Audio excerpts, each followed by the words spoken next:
میرے گھر والے کہنے لگے کھانا چھوڑ دیں پہلے اس کی بات سن لے. میں نے کہا پتر کیا ہوا, کسی نے مارا ہے کسی استاد نے؟ کہنے لگے نہیں حضرت, گھر فون کیا تھا تو میری اماں اور ابا کی لڑائی ہو رہی ہے. بچہ کانپ رہا ہے, ٹانگیں کانپ رہی ہیں. میں نے کہا کیا ہو کیا گیا تمہیں پتر, لڑائی ہو رہی ہے تو گھروں میں ہو ہی جاتی ہے. کہنے لگے نہیں آپ کو پتہ نہیں وہ بڑا سخت لڑتے ہیں. میرے والد جب میری والدہ کو مارنے کے لیے آگے بڑھتے ہیں تو ہم سارے چار پنجوں کے نیچے چھپ جاتے ہیں, ہمیں خوف آتا ہے, وہ منظر خطرناک ہوتا ہے. یہ کون تکلیف دے رہا ہے اپنے بچوں کو؟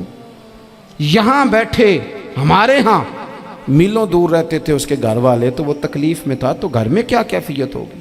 اگر حوصلہ ہو, صبر ہو, قناعت ہو, اللہ کے دیے ہوئے تھوڑے رزق پر ہمیں راضی رہنا آتا ہو, ہمارے گھروں میں سکون آئے, اطمینان آئے, ہم جو زندگی بڑی خوشی خوشی گزار سکتے ہیں.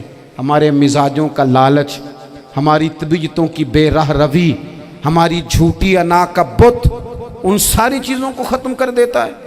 اپنی زندگی کے اندر اگر ہم وہ کردار اپنے بچوں کو دیں جس کردار میں موبائل بھی ہو, جس میں گاڑی بھی ہو, جس میں پیسے بھی لا کے ابا دراز میں رکھتا ہو, لیکن والد کا گھر میں مصلی بھی موجود ہو, اس کی کوئی تسبیح بھی ہو, وہ یہ بھی کہتا ہو کہ خدا نے اپنے فضل سے آج 5,000 دیا ہے تو اس میں 1,000 غریبوں کا بھی ہے, اس میں تھوڑا سا میں نے اللہ کی رضا کے لیے بھی رکھا ہے.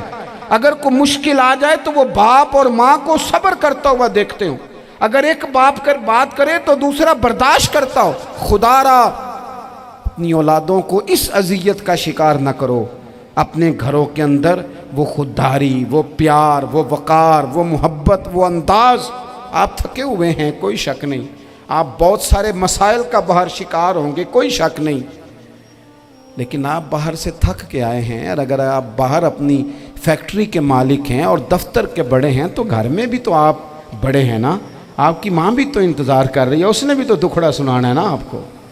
آپ یہ دیکھیے کہ آپ کے بچے بھی تو انتظار کر رہے ہیں, وہ چاہتے ہیں کہ ابا آ کے بیٹھیں تو ہم ان کے سینے پہ چڑھ کے تھوڑا کھیلیں. آپ کی اہلیہ منتظر ہیں. کچھ باتیں بیوی کسی اور سے نہیں کہہ سکتی, صرف اپنے شوہر سے کہتی ہے, لیکن وہ تو آتے ہی جلال میں آ گئے صاحب. وہ کہنے لگے تو بڑی نالائق ہے, میں تھکا ماندہ آیا ہوں اور تو نے مجھے کہانی سنا دی ہے. وہ اس خاتون سے شدت کے ساتھ پیش آنے لگے. میرے رسول پاک کی حیات نور کو دیکھو, حضرت ام ایمن حضور کی رضائی والدہ ہیں, ان کی بھی خدمت ہو رہی ہے. حضرت حلیمہ سعدیہ آ رہی ہیں تو خدمت ہو رہی ہے. حضرت عباس حضور کے چچا ہیں تو کریم فرماتے ہیں میرے چچا ہیں باپ کی جگہ پہ. حضور دوست احباب صحابہ غلاموں سب کے ساتھ پیار کر رہے ہیں.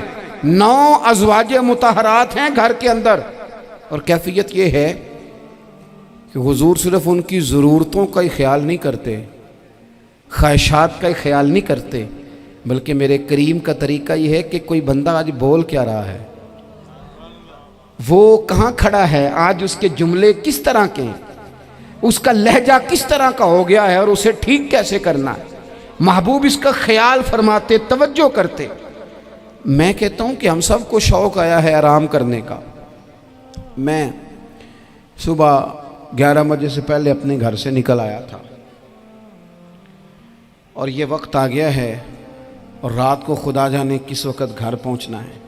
کئی دفعہ کیفیت یہ ہوتی ہے کہ گاڑی سے اترتے ہیں تو پھر دل کرتا ہے کہ کوئی اٹھا کے چلائے نہ کبھی.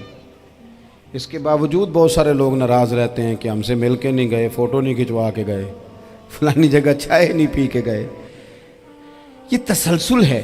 لیکن میں جتنا مرضی تھکا ماندہ گھر جاؤں گا نا, کبھی ایسا نہیں ہوا کہ میں گھر جاؤں تو بڑی ٹینشن میں جاؤں. میری گھر والی ایک دن مجھ سے کہنے لگی آپ نے کبھی نہیں کہا کہ میں تھکا ہوا آیا. بندہ تھک بھی تو جاتا ہی ہے نا, کبھی کہاں کرے نا. میں نے اسے کہا پتہ کیوں نہیں کہتا, اس لیے نہیں کہتا کہ میں نہیں چاہتا کہ میرے بچے یہ کہیں کہ ہم نے دین نہیں پڑھنا, ہمارا باپ تو بڑی مشکل میں ہے. ہم اپنے کام کے بارے میں اپنے گھر میں شکوے کرتے ہیں. آپ کسی بچے سے پوچھ لیں کون سا کام کرنا ہے, کہ اندر جڑا ابا جی کر دے رہے ہیں وہ نہیں کرنا. کیوں کہ ابا جی ہر روز تو کہتے ہیں میں بڑا الجھ گیا ہوں, یہ کام بڑا مشکل ہے. میں چاہتا ہوں کہ میں اپنے بچوں کو یہ بتاؤں کہ پتر میں تو جدھر جاتا ہوں پھول ہی پھول ہیں. میں تو جدھر سے گزرتا ہوں محبت ہی محبت ہے، میں تو جدھر سے دیکھتا ہوں دعائیں ہی ملتی ہیں، تاکہ ان کا شوق پیدا ہو۔ میرے عزیز، آپ تھوڑا سا دل بڑا کریں۔ اگر آپ ایک کی وجہ سے پورا گھر سکون میں آ جاتا ہے تو آپ دل بڑا کیوں نہیں کرتے؟ جگہ ڈھونڈتے ہیں بس مجھے کوئی تنگ نہ کرے، کوئی میری باپ ماں بدولت کو کوئی پریشان نہ کرے۔ بخاری شریف سنیے، حضرت عائشہ صدیقہ رضی اللہ تعالیٰ عنہ بیٹھی ہیں، حضور فرمانے لگے عائشہ آج ایک بات نہ بتاؤں تمہیں؟ یا رسول اللہ بتائیے۔ حضور فرمانے لگے جب تم مجھ سے ناراض ہوتی ہو تب بھی مجھے پتہ چل جاتا ہے، اور جب راضی ہوتی ہو پھر بھی پتہ چل جاتا ہے۔ تو حضرت سیدہ عائشہ صدیقہ بات سن کے بڑی خوش ہوئیں، یا رسول اللہ وہ کیسے؟ حضور فرمانے لگے کبھی کبھی تم قسم اٹھاتی ہو۔ یا رسول اللہ ہاں۔ فرمایا جب ہوتی ہو نا راضی، خوش، تو پھر کہتی ہو مجھے رب محمد کی قسم صلی اللہ علیہ وسلم، پھر تم میرے نام کے ساتھ رب کریم کا نام ملا کے قسم اٹھاتی ہو، رب محمد کی قسم۔ یا رسول اللہ بالکل ایسے ہی ہے۔ اور فرمایا جب تمہارے دل میں کوئی بات ہوتی ہے نا تو پھر تم کہتی ہو مجھے رب ابراہیم علیہ السلام کی قسم، پھر تم رب محمد نہیں کہتی۔